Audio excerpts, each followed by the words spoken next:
मंडळी, घरामध्ये मका आणला की आपण उकडून तर खातो, नाहीतर भाजून तर खातो. तर आज आपण उकडून किंवा भाजून खाणार नाही, तर आपण मक्यापासून एक मस्त रेसिपी बनवत आहोत. तर चला तर मग सुरू करूया. नमस्कार मंडळी, शोभा किचन रेसिपी या आपल्या चॅनलमध्ये आपल्या सर्व खवयांचं स्वागत आहे. आज आपण मस्त अशी कुरकुरीत कॉर्न राईस कटलेट बनवत आहोत. चला तर मग सुरू करू. तर इथे एक वाटी कच्चे मक्याचे दाणे घेतलेले आहेत. आता हे मिक्सरमध्ये जाडसर फिरवून घेऊ. तर इथे मक्याचे दाणे वाटून दिलेले आहेत. थोडंसं असं रवाळ वाटून घ्यायचं आहे. इथे आपण गॅस चालू करून घेतलेला आहे आणि गॅसवर कढई ठेवली आहे. यामध्ये एक माप तेल टाकून घेऊ. तुम्ही इथे तेलाऐवजी बटरसुद्धा वापरू शकता. आता तेल थोडंसं गरम होऊ देऊ. आता इथे तेल गरम झालेलं आहे. या तेलामध्ये एक चमचा जिरं टाकून घ्यायचं. आता जिरं चांगलं तडतडू देऊ. गॅस मध्यमच ठेवायचा आहे. आता इथे जिरे तडतडून झालेले आहेत. आता त्याच्यामध्ये आपण हे वाटलेलं मक्याचं टाकून घ्यायचं आणि थोडंसं याला परतून घेऊ. जिऱ्याच्या फोडणीचा मस्त असा खमंग वास येत आहे. तर थोडंसं याला परतून घ्यायचं. तुम्ही इथे मक्याचे दाणे पाण्यामध्ये उकडून पण घेऊ शकता. जर मक्याचे दाणे कोवळे असतील तर उकडून घ्यायची काही गरज नाही आहे. जर निब्बर असतील तर तुम्ही पाण्यामध्ये उकडून घेऊ शकता. आता इथं परतून झालेलं आहे.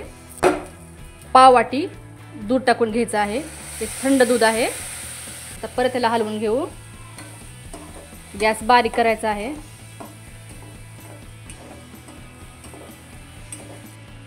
परत त्याला चांगलं हलवून घेऊ.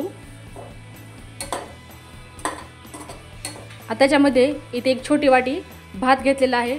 आणि जे सकाळी बनवलेला आहे तरी हा संध्याकाळी चालतो. तुम्ही शिळासुद्धा भात घेऊ शकता. आता परतून घेऊ. चांगले मिक्स करून घ्यायचं आहे. गॅस एकदम बारीक ठेवायचा.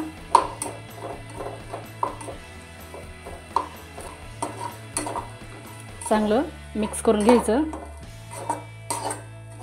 आता यामध्ये चवीनुसार मीठ टाकून घ्यायचं. ते आपण 4-5 हिरव्या मिरच्या वाटण करून घेतलेलं आहे. हे टाकून घ्यायचं. तिखट तुम्ही तुमच्या आवडीनुसार कमी जास्त करू शकता. आता हे चांगलं परतून घेऊ. ह्या हिरव्या मिरचीमध्ये लसूण वगैरे काही घातले नाही आहे. हिरवी मिरची वाटताना थोडंसं मीठ टाकून वाटून घ्यायचं, म्हणजे लगेच मिरची वाटली जाते. आता इथं मिक्स करून झालेलं आहे. आता आपण याच्यावर ताट झाकून ला एक वाफ काढून घेऊ. आता इथे 1 मिनिट झालेले आहेत. आपण झाकण काढून घेऊ. याला परत हलवून घ्यायचं.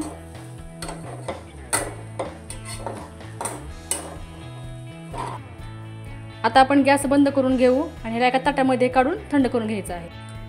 आता आपण ताटामध्ये काढून घेतलेलं आहे. ह्याला थोडंसं पसरवून घ्यायचं, म्हणजे हे लवकर थंड होतं.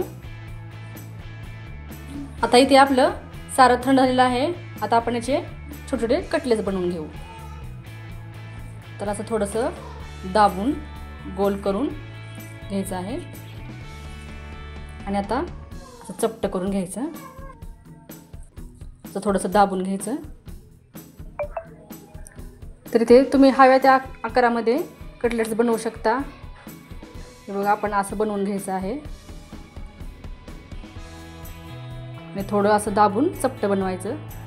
तरी ते आता अशाच प्रकारे आपण बाकीचे हे कटलेट्स बनवून घेऊ. आता सर्व सारणाचे इथे कटलेट्स बनवून झालेले आहेत. आता इथे आपण एक खोलगटचा तवा घेतलेला आहे. आता त्याच्यामध्ये 2-3 चमचे तेल टाकून घ्यायचं आहे. आता तेल गरम होऊ देऊ. इथे तेल गरम झालेलं आहे. आता हे कटलेट्स यामध्ये त्याचे शॅलो फ्राय करून घेऊ. गॅस थोडा मध्यमच ठेवायचा आहे. आता थोडंसं तळून झालं, याला पलटवून घ्यायचं.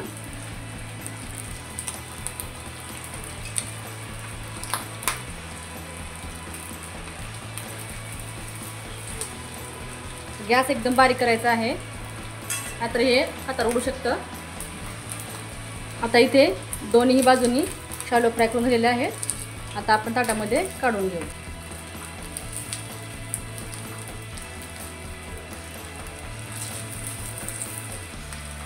तर इथे आपले कटलेट्स तळून झालेले आहेत. आता आपण अशाच प्रकारे दुसरेही बनवून घेऊ. तर इथे आपले कॉर्नर राईस कटलेट बनवून तयार आहेत. ते तुम्ही सॉससोबत खाऊ शकता किंवा नुसतेही खाल्ले तरी एकदम छान लागतात. तर तुम्ही अशा प्रकारे हे नक्की बनवून बघा आणि कसे वाटले ते कमेंट्समध्ये सांगा. व्हिडिओ आवडल्यास व्हिडिओला लाईक करा, शेअर करा आणि अशाच प्रकारचे नवीन व्हिडिओ पाहण्यासाठी चॅनलला सबस्क्राईब जरूर करा. धन्यवाद.